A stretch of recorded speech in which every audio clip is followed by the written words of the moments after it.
Hi, I know a lot of people are looking for fun ideas for the end of the school year, and I came across this on my Facebook um, stream from a friend of mine. Child's teacher sent a flat teacher emoji of themselves.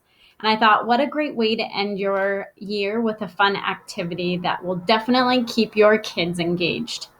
So I found this adventure by thatteachingspark.com. It is a free resource. So I'm going to go ahead and click on that, and it's going to take me to this specific blog post. Um, it is great because it's free, number one, and two, it kind of gives you a little letter to send with your students and kind of like a bingo board that you can adapt. It also is really great because it goes through step by step exactly what you need to do. Talking about how you can download your Bitmoji app on your cell phone first or iPad and then design your own Bitmoji. Um, and then once you've done that, you can go ahead and download the Bitmoji extension on Google Chrome, and it looks like this one once you've done it up here. So when you've installed it, you can actually click on it and sign in, and all your Bitmojis are there ready for you to use. So it's kind of exciting. So she said you're going to go ahead and take the file that you get once you click on her link. And when you go down and scroll down on her file, it takes you down here. If you click on this, it's going to take you to Teachers Pay Teachers, where you just, if you don't have an account already, create an account and download her free resource.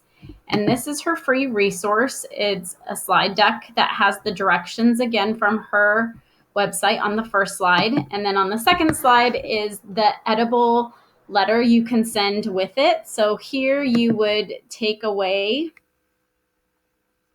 her Bitmojis, and then you would go up and find a Bitmoji you want to use, and you're going to right click on it, copy image, and I think you can even pull it. Yep, you can. And then resize it by clicking on those blue arrows. If I click on this circle at the top, I can even put it to the corner. And so she has all of these little tiny ones. So if I wanted one in books, I could type books. So I think she even says that she recommends, kind of playing around, seeing which ones you want. You would basically right click, copy, and hit paste. And then I can add, delete hers, and add mine. So again, this is what you would do, is go ahead and adapt this. You could even change the activities by going here. Now I know this is hard for my eyes to see. If I go over here to the Zoom, I can go make this to 100, and it's a lot easier to see and adapt to what I need. So that's how you kind of create this page, and then you would just change your name. She recommends that you can have students show all of the pictures of you with them in a Flipgrid. So I will show that to you, but you can definitely edit this and use another resource, and I'll talk more about how to do that. On the slide 3 is where she kind of put her Bitmoji that can be standing and shared. So this is, I'm going to minimize this back to 50. This is where you're going to want to add your standing Bitmoji. So if you go up here to the top and you type in pose, all of the different images of you standing and smiling and waving, like there's that one. I can move it over.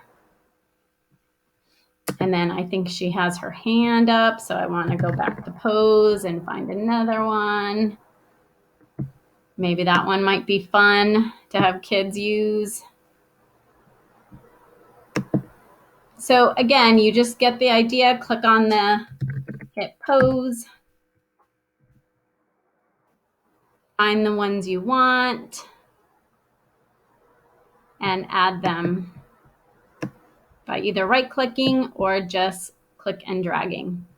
So now all I have to do is enlarge it again. And I need to remove hers.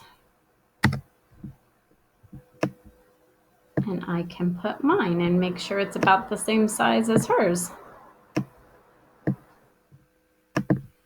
And you will do this until it is completely filled with your Bitmojis.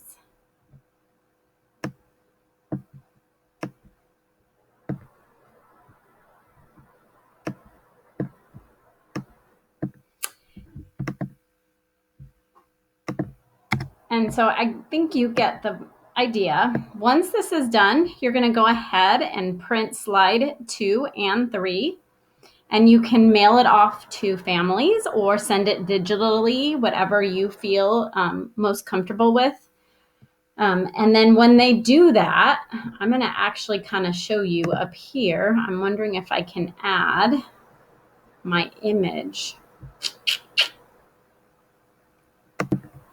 Okay, that didn't work. So I'm going to go back to my presentation and click over here. So where do I collect these adventures? She recommended Flipgrid. I highly recommend it too. It's really easy. You would just create a topic in your class grid. You can even upload a picture of one of those Bitmojis by just clicking on it. And then when you right click on it, you also have the option to save the image. That's how I uploaded it here.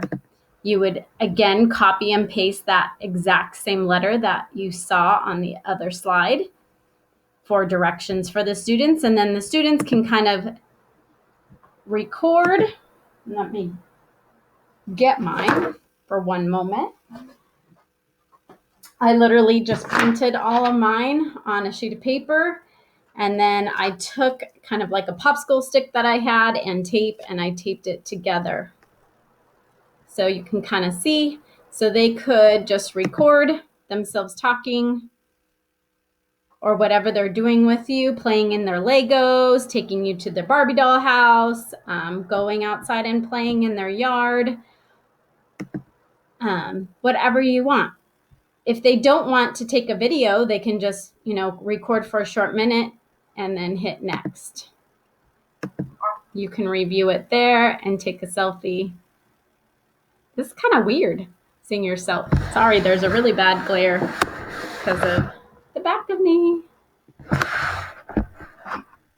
Smile. And then hit next. And students' responses will show up.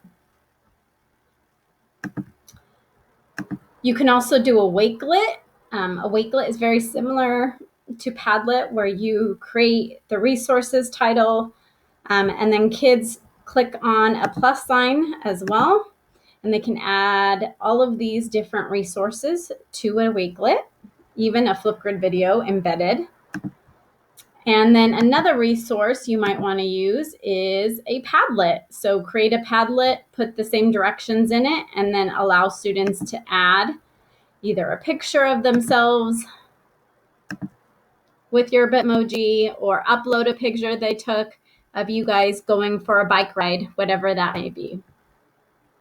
I don't know why it's taking so long, but you get the point. And then other ideas is they could email you a picture of themselves doing the flat teacher adventure, or you can allow them to upload images for you that way. The only reason why I would caution you with these two ways is because students would not see each other's posts, and part of the engagement piece would be for students to see each other's posts. There is a workaround for Google Classroom. You could allow all students to post comments in that way and images, but that would be up to you. So hopefully this is a fun idea for the end of the year for you and your students, and you enjoy a fun flat teacher adventure. If you try this, please let me know. I would love to hear how it goes. And if you have any questions, please reach out. I'm always happy to help. Take care and have a great day.